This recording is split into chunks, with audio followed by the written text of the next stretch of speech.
In this video, we are presenting 10 Buddhist stories to relax your mind. For centuries, the teachings of the Buddha and the wisdom of Zen masters have helped guide us to inner calm. Through stories that go beyond time, we're shown the path to mindfulness, kindness, and understanding, tools that quiet the mind and bring light to the soul.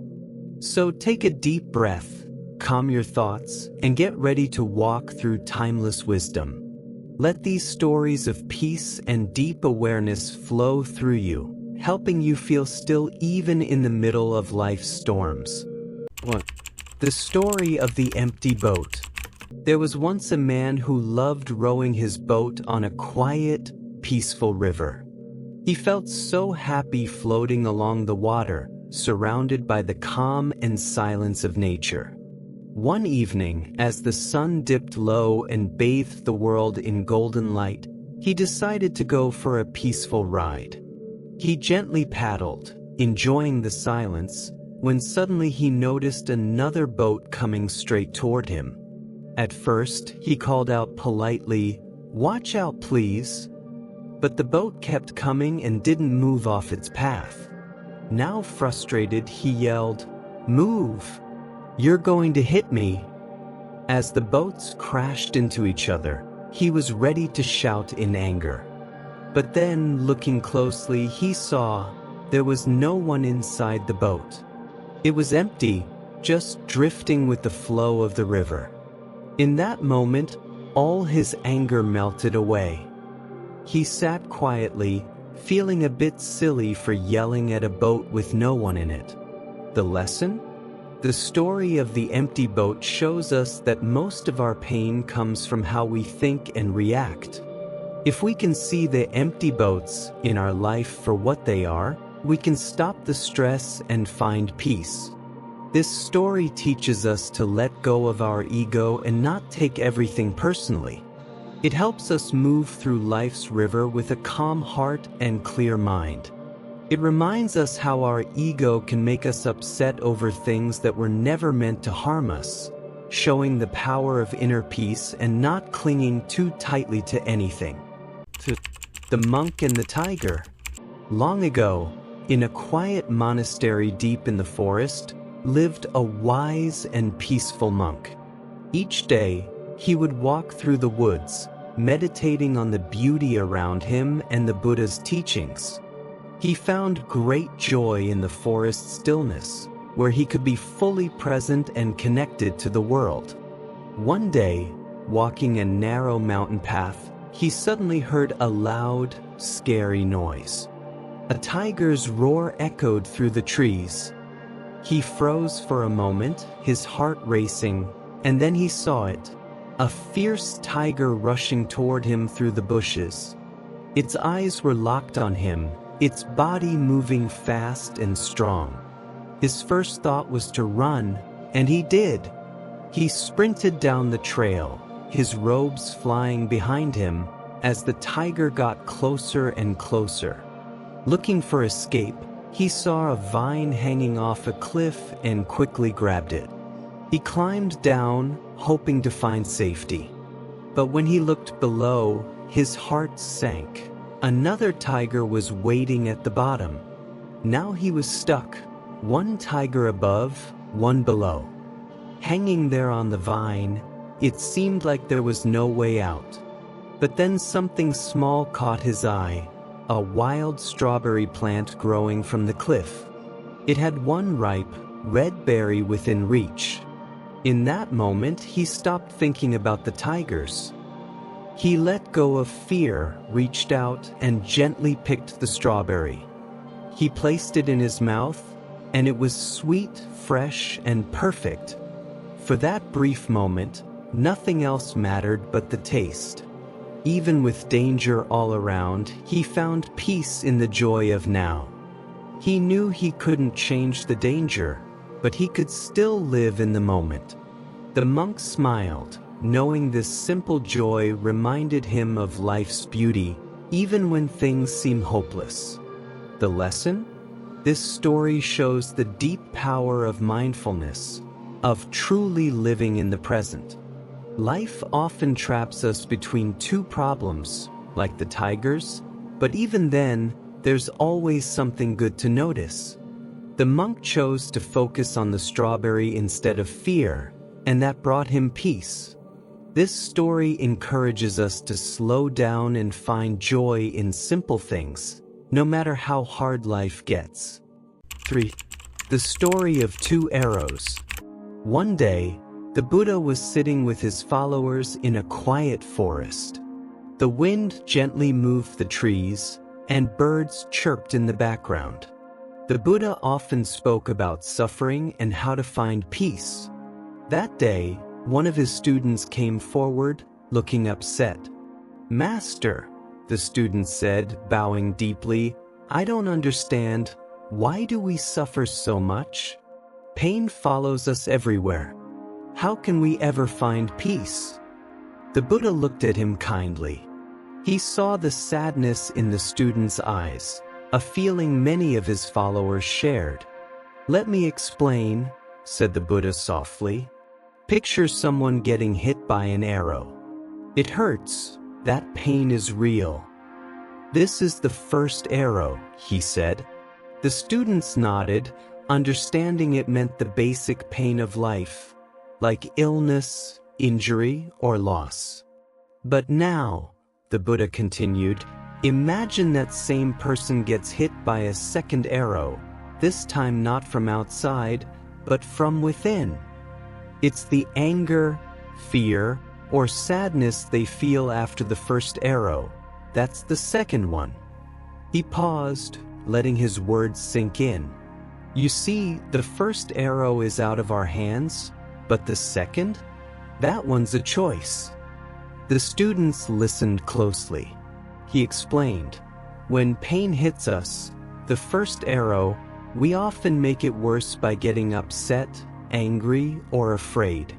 Instead of just feeling the pain, we resist it, and that's what causes deeper suffering." The Buddha looked around at his followers and added, "When we're hit with the first arrow, we must see it clearly. It's part of life. But we must also learn to see the second arrow, the one we shoot at ourselves. With mindfulness, we can stop it before it hits." The student, beginning to understand, asked, "Master, how can we stop that second arrow?" The Buddha smiled. "By being mindful," he replied. "We watch our thoughts without grabbing onto them. When pain comes, we don't fight it, we let it be. We accept that pain exists, but we don't need to suffer more because of it." The student bowed low, thankful for the wisdom. He realized that while pain is a part of life, much of his suffering was coming from his own thoughts. By responding with awareness and peace, he could feel better, even during hard times. The lesson? This story teaches us that pain, the first arrow, is part of life. But suffering, the second arrow, comes from how we react to that pain. We create extra suffering when we respond with fear, anger, or sadness. The Buddha's wisdom shows us how to stay calm through life's challenges. By being mindful and accepting things as they are, we stop the second arrow and find peace even when life hurts. 4. The parable of the mustard seed. A long time ago, there was a young woman named Kisa Gautami. She was gentle, kind, and loved her family deeply. But one day, her beloved son became sick and died. Heartbroken, she couldn't believe it was true. She carried his body in her arms, walking from house to house, begging for help. "Please," she cried, "my son is gone. Can someone bring him back?" But everyone turned her away, saying there was nothing they could do. Each time she was rejected, her pain grew heavier. Then one day, she met a kind elder who said, "Go to the Buddha. Maybe he can help." With new hope, Kisa hurried to find the Buddha. She saw him sitting under a tree, calm and peaceful. She dropped to her knees, laid her son before him, and said, "Master, please, bring him back. I can't bear this." The Buddha looked at her with deep compassion. He saw her pain, but also knew she needed to learn something important. After thinking for a moment, he said gently, "I can help you. But first, bring me one mustard seed." "Yes, master. I'll go get it," she said, hope lighting up her face. But the Buddha added, "It must come from a home where no one has ever died." She nodded and ran to the village. At the first house, she asked, "Please, may I have a mustard seed from a home untouched by death?" The woman at the door said sadly, "My husband died last year." Kisa thanked her and tried the next house. But again she heard, "I'm sorry. My mother passed away." One by one, she knocked on doors, asking the same question. And each time, she heard stories of loss. Parents, children, friends. As the day turned to night, Kisa realized something powerful. Death touches every home. She returned to the Buddha empty-handed, but wiser.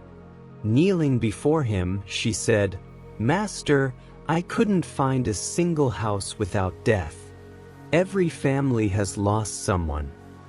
The Buddha nodded gently. "Kisa," he said, "you've learned a great truth. Death comes to all. And suffering follows those who cling to things that pass. But when we accept that nothing lasts forever, peace will come." Kisa now understood. Her grief, though deep, was not hers alone. She gently laid her son to rest and began to find healing. The lesson? This story shows how loss is a part of every life. Kisa's heartbreak led her to search for something impossible, but through her search, she found truth. Death is universal. Grief is shared. And only by accepting this can we truly begin to heal. The Buddha's wisdom reminds us that everything in life is temporary. Letting go doesn't mean forgetting. It means freeing ourselves from endless pain. With this wisdom, we find peace in life's ever-changing journey. The farmer and the horse. In a quiet village, there lived a humble farmer. He worked hard every day and stayed calm, no matter what came his way. His life was simple, and he owned only one horse. That horse helped him with everything, from plowing fields to carrying loads. One morning, the horse was gone. It had run away. His neighbors rushed over, full of pity. "Oh no! What bad luck! How will you work without your horse?" But the farmer just shrugged and said, "Maybe." They didn't get it. How could he be so calm when something so bad had happened? But a few days later, to everyone's surprise, the horse came back.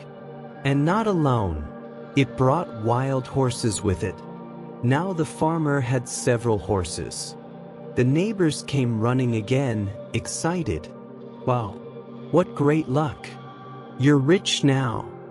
Once again, the farmer said softly, "Maybe." They were confused. Why wasn't he celebrating? Later, the farmer's son tried to ride one of the wild horses. It threw him off, and he broke his leg badly. Again, the neighbors returned. "Oh no! How unlucky! Your son's hurt and can't help you anymore." The farmer just said, "Maybe." They couldn't understand him. How could he be so calm all the time? Weeks passed, and war broke out. Soldiers came to take all the young men to fight. Many sons in the village were taken away. But the farmer's son wasn't chosen, because of his broken leg. Again, the neighbors came, this time with joy. "How lucky you are! Your son is safe." And once again, the farmer said, "Maybe." The lesson? This story shows us how we never truly know if something is good or bad when it happens. What feels like misfortune might lead to something better. What looks like luck might bring challenges. The farmer stayed peaceful because he didn't cling to outcomes. He accepted things as they came, knowing life always changes. This story reminds us not to judge things too quickly. We can choose to stay balanced and open, no matter what happens. By doing that, we find peace in life's many ups and downs. 6. The Buddha and the Angry Man. Once upon a time, while the Buddha was sharing his teachings with a group of his followers in a quiet forest, a man came up to him, his eyes full of anger. The man had heard about the Buddha's wisdom and his growing group of followers, but he felt jealous and afraid of how much influence the Buddha had over others. His heart filled with envy and bitterness, he made up his mind to go straight to the Buddha and shout at him in front of everyone. As the Buddha sat peacefully under the shade of a Bodhi tree, the angry man rushed toward him and started yelling insults. "You are nothing but a fake," the man screamed. "Who do you think you are? You act like you're so wise and enlightened, but you're just tricking people." But the Buddha didn't move or say anything. He stayed calm, showing no signs of anger. He looked at the man with a peaceful face and didn't react at all to the cruel words. Seeing that the Buddha wasn't getting upset only made the man even more furious. He shouted louder, "How can you just sit there like that? Do you think you're better than me?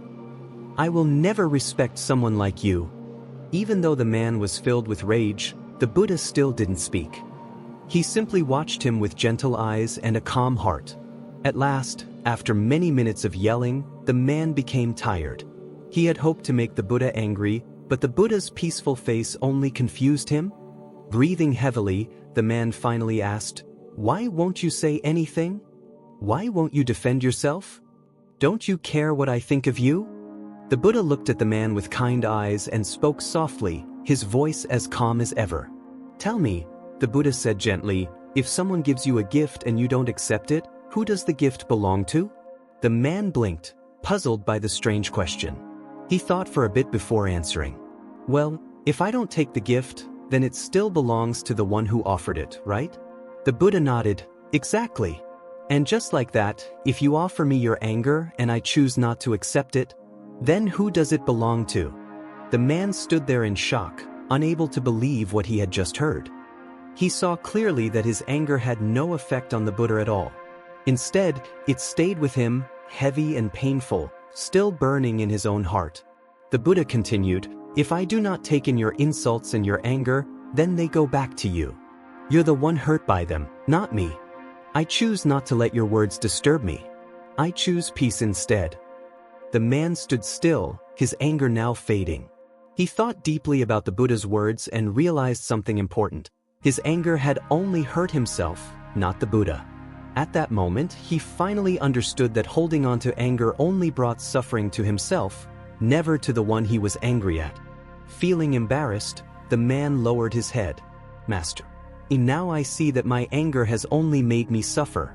How can I learn to be peaceful like you?" The Buddha gave a warm smile, his kindness shining through his eyes. "Anger," he said, "is like holding a burning coal, ready to throw it at someone.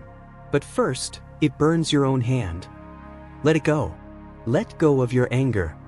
Practice being aware, kind, and understanding. These will lead you to peace." The man, touched by the Buddha's wisdom, bowed deeply and thanked him from the bottom of his heart. From that day on, he began to follow the Buddha's path, leaving behind his anger and searching for peace within. The lesson, The Buddha and the Angry Man, is a strong story that teaches us about how anger works and how we can decide how to deal with it. The Buddha's words help us see that when someone tries to hurt us with insults or actions, we have the power to choose. Do we take that hurt in or let it pass by? The Buddha's example of the gift shows that anger, hate, and rude words only affect us if we decide to accept them. If we stay calm and peaceful, the anger goes right back to the person who sent it out. This story reminds us to not react with anger but instead to stay calm and steady in our hearts. Like the Buddha, we can answer with kindness and care, instead of letting our emotions control us. By doing this, we don't have to carry anger and pain anymore. We set ourselves free and find peace. In the end, this story shows us that anger is something we choose, and when we choose peace instead, we give ourselves the gift of a calm and kind life. 7. The Monk and the Teacup.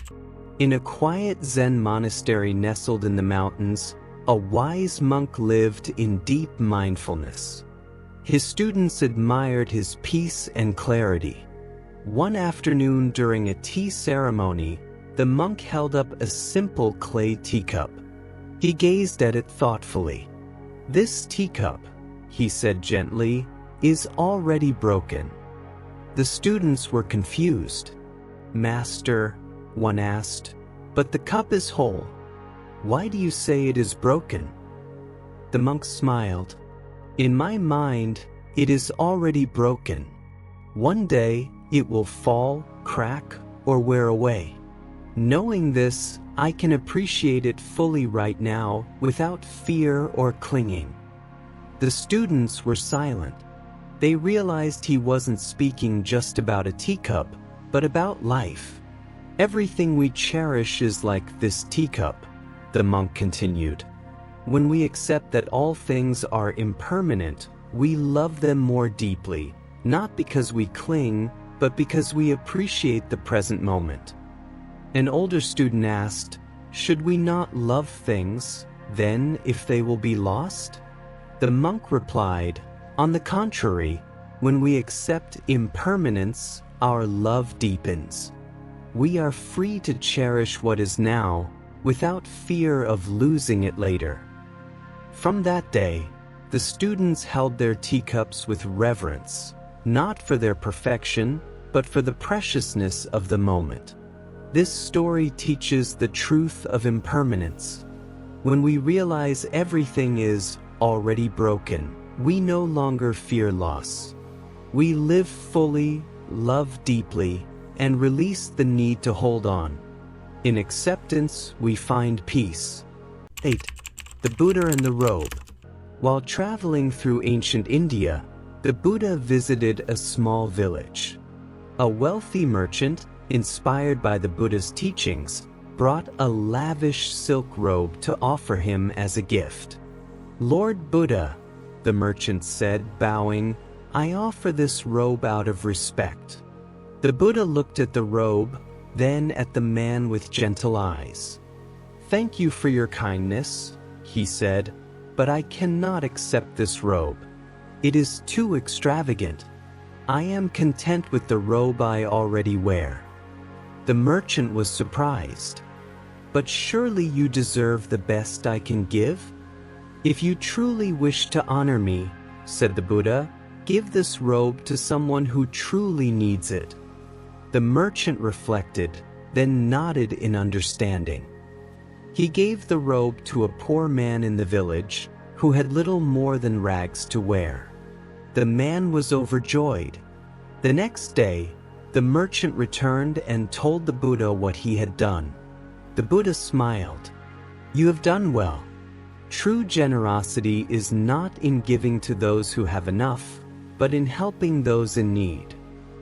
This story reminds us that generosity is not about grand offerings, but about compassion and intent. Giving with empathy brings true merit. The most meaningful gifts are those that meet real needs. 9. The Buddha tames the elephant. In the city of Rajagaha, the Buddha's fame spread and jealousy grew. Devdatta, the Buddha's cousin and former disciple, burned with envy. In a cruel plot, he released a wild, angry elephant named Njairai into the street, directly toward the Buddha. As the elephant charged, people fled in terror. Even the Buddha's disciples urged him to escape. But the Buddha stood still, calm and unshaken. Radiating loving kindness, he raised his hand in a gesture of peace. Njairai thundered closer, but as he neared the Buddha, something shifted. The rage in the elephant's eyes faded. His pace slowed. He bowed before the Buddha. The Buddha gently touched his head and spoke softly, calming the once furious beast. The crowd watched in awe. Even Devdutta's followers were moved. This story shows the power of compassion. Through love, even the wildest force can be tamed. When we meet anger with peace and violence with kindness, we transform the world around us. The parable of the raft. One day, the Buddha told his disciples a parable. A man stood at the edge of a river. The far shore promised peace and safety, but there was no bridge or boat. So the man gathered branches and vines, building a raft. He crossed the river successfully. On the other side, he wondered, should I carry this raft with me, since it helped me so much? The Buddha asked his disciples, what should he do? He should leave it behind, Venerable Sir, they replied. It has served its purpose. The Buddha nodded. Exactly. My teachings are like that raft. Use them to cross over suffering, but once you reach the other shore, let them go. Do not cling even to the Dharma. It is a tool, not a treasure. This parable teaches us that spiritual teachings are meant to guide us, not to bind us. Once their purpose is fulfilled, we must release them and continue walking in freedom. Letting go, even of what once helped us, is the path to true liberation. Thank you for watching. May the peace and wisdom of these stories remain with you. If these stories touched something deep inside you, share your thoughts in the comments. We'd love to hear your journey. If you found peace or strength in these words, please like this video and share it with someone who might need it today. Discover more stories to soothe the mind, calm the heart, and light your path each day. Your support helps us spread more light, more wisdom, and more compassion in a world that truly needs it. Until next time, stay mindful, stay strong, and never stop growing.